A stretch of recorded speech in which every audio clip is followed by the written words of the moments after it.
Pengertian: bermain merupakan kegiatan yang menyenangkan dilakukan dengan sukarela tanpa paksaan dari orang lain.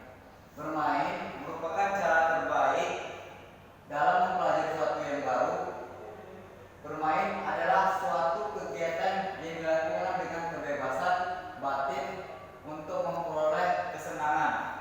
Syamsul 2011-2001. Teori bermain menurut para ahli. Menurut Smith dan Pellegrini tahun 2008, merupakan kegiatan yang dilakukan untuk kepentingan diri sendiri, dilakukan dengan cara menyenangkan, tidak diorientasikan pada hasil akhir, fleksibel, aktif, dan positif. Menurut Harlow tahun 1997, bermain juga dapat diartikan sebagai kegiatan dilakukan demi kesenangan tanpa mempertimbangkan hasil akhir. Kegiatan tersebut dilakukan secara sukarela, tanpa paksaan atau tekanan dari pihak-pihak luar. Menurut Herbert Spencer tahun 1999, anak bermain karena mereka punya energi lebih. Energi ini mendorong mereka untuk melakukan aktivitas sehingga mereka terbebas dari perasaan tertekan. Hal ini berarti tanpa bermain, anak akan mengalami masalah serius karena mereka tidak tersalurkan. Karakteristik bermain di sini ada 8, yaitu menyenangkan dan menggembirakan, di mana seseorang anak dalam bermain pastinya akan mendapatkan kesenangan dan kegembiraan dalam bermain. Yang kedua ada anak-anak terlibat aktif bersama-sama, di mana dalam bermain tentunya anak-anak akan terlibat secara bersama-sama. Yang ketiga, spontan dan sukarela, di mana dalam bermain tidak adanya unsur paksaan terhadap anak dalam bermain. Yang keempat ada berpura-pura tidak betulan, artinya dalam bermain anak-anak tidak berpura-pura atau tidak secara kebetulan. Mereka melakukan secara sadar untuk mendapatkan kesenangan dan kegembiraan. Yang kelima, anak harus aktif, bergerak dan berpikir. Dalam bermain, anak tentunya pasti aktif dalam bergerak, karena bermain memerlukan gerak motorik anak, dan melatih gerak motorik anak itu menjadi lebih baik. Tentunya dalam bermain anak juga berpikir sini, yaitu berpikir bagaimana caranya bermain dengan benar. Yang ke-6, fleksibel. Arti fleksibel tersebut, anak bebas memilih dan beralih bermain, di mana anak dalam bermain mereka bebas untuk menentukan permainan apa yang mereka inginkan. Yang ke-7 adalah aturan sesuai kebutuhan anak. Nah, dalam bermain juga ada aturan. Aturan tersebut dibutuhkan sesuai permainan tersebut, sesuai yang dibutuhkan oleh anak-anak tersebut. Selanjutnya ada motivasi dalam diri anak. Dalam bermain anak juga membutuhkan motivasinya. Motivasi tersebut mendorong anak untuk senang melakukan kegiatan aktivitas fisik. Terakhir itu selanjutnya manfaat bermain secara umum.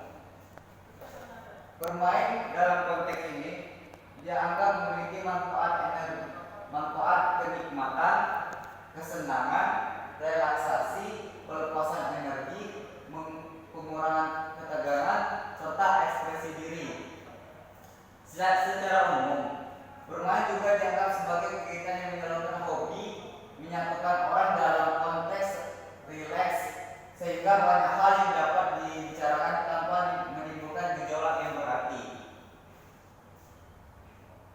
Manfaat bermain bagi anak usia dini, ada 5. Yang pertama, bermain mengembangkan kognitif anak.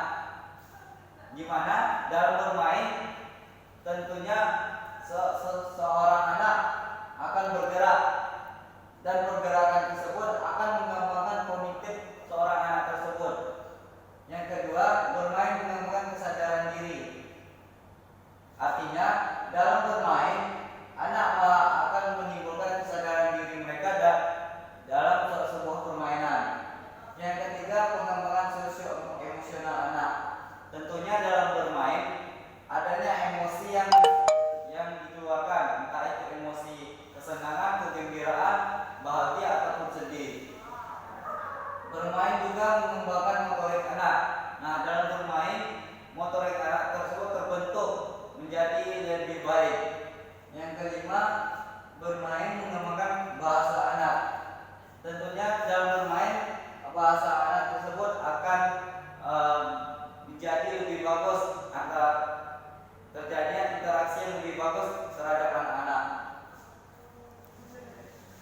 Dan di sini juga ada risiko bermain. Bermain juga mempunyai risiko, yaitu dalam bermain, porsi bermain sendiri dan bermain bersama teman itu tidak seimbang. Kenapa? Kalau bermain sendiri, porsinya tentunya tidak seimbang jika dilakukan bersama teman-teman. Yang kedua, ada penekanan berlebihan untuk main sesuai jenis kelamin anak.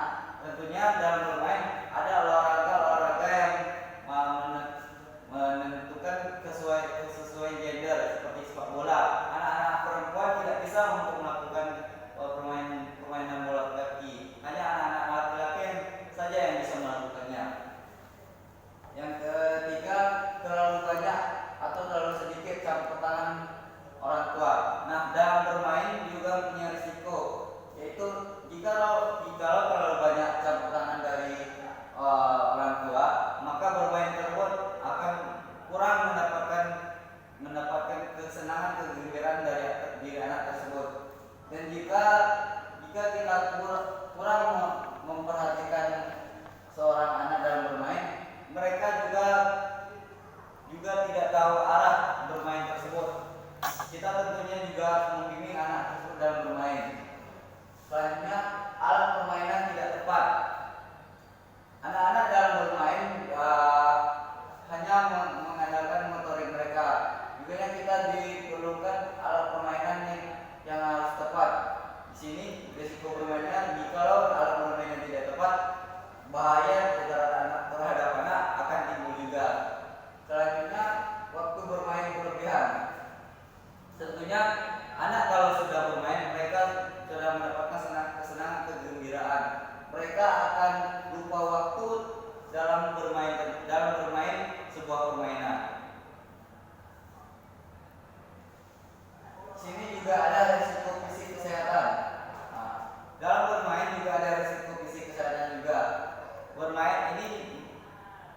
Dalam bermain ini juga ada jatuh, kelelahan, cedera, terluka, kotor, atau keracunan. Gimana? Dalam bermain juga terdapat risiko fisik kesehatan yang telah saya sebutkan tadi. Yang selanjutnya, risiko psikis. Risiko psikis adalah risiko pemikiran anak, di mana jikalau bermain kurang mendapatkan kegembiraan, maka motivasi kegiatan yang lain itu menurun. Yang kedua, emosi labil dan apatis. Anak akan menjadi labil dan apatis dalam bermain. Yang terakhir, ada timbulnya kebosanan dalam bermain.